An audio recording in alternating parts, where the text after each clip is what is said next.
ரிஷப ராசிக்காருக்கு ரொம்ப சக்ஸஸ் ஜாஸ்தி இருக்குது. 10ல் ராகு இருந்தால் வெளிநாட்டுக்கு போகலாம், வெளிநாட்டுக்கு வாய்ப்பு நிறைய கிடைக்கும். 11ல் சனி இருந்தால் கண்டிப்பாக வண்டி வாகனம் வாங்கலாம். பேச்சு மேல் கவனம் இருக்கணும், பேச்சு மேல் ரொம்ப கவனம் இருக்கணும். 2ல் சுக்கிரன் இருந்தால் குடும்பத்தில் பணம், புதிய அக்கௌண்ட் ஓப்பன் பண்ணலாம், ஷேர் மார்க்கெட் மேல் பணம் பண்ணலாம். 2ல் குரு கிரகம் இருந்தால் அதே 3 இது என்ன ஆகும்னா இந்த செப்டம்பர் மாதத்தில் சுக்கிர கிரகம் வந்து மிதுன, கடக, சிம்மத்துக்கு மாறுறாரு. ஒரே ஒரு 30 டேஸில் இந்த மாறிடுவார். 8ஆம் மாதத்துலேருந்து அவங்களுக்கு 30ஆம் தேதி 3 வீடை சேஞ்ச் பண்ணி வரும்.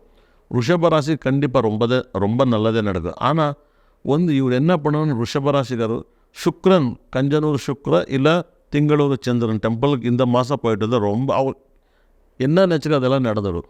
ரொம்ப நடந்துடும். கண்டிப்பாக உங்களுக்கு தெரியாது. போய் ஒரு விளக்கு, நெய் விளக்கு தீபம் ஏற்றிட்டு வந்தாலே போதும். இல்லை நவகிரகத்தில் சுக்ர கிரகக்கும் சந்திரனுக்கும் விளக்கு ஏற்றினா போதும். ரிஷபராசிக்கு ரொம்ப நல்லா இருக்குது. ஆனால் பேச்சு மேல் ரொம்ப கவனம் இருக்கணும். இந்த மாதத்தில் அவருக்கு என்ன அங்காரக்குன்னு மட்டும் கொஞ்சம் பார்த்துக்கணும். 13ஆம் தேதிக்கு மேலே இதுக்கு ஒன்றும் பிரச்சனை இல்லை.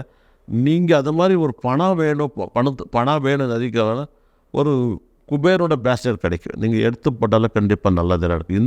இந்த மாதத்தில் ரிஷபராசிக்கு டைம் ரொம்ப நல்லா இருக்குது.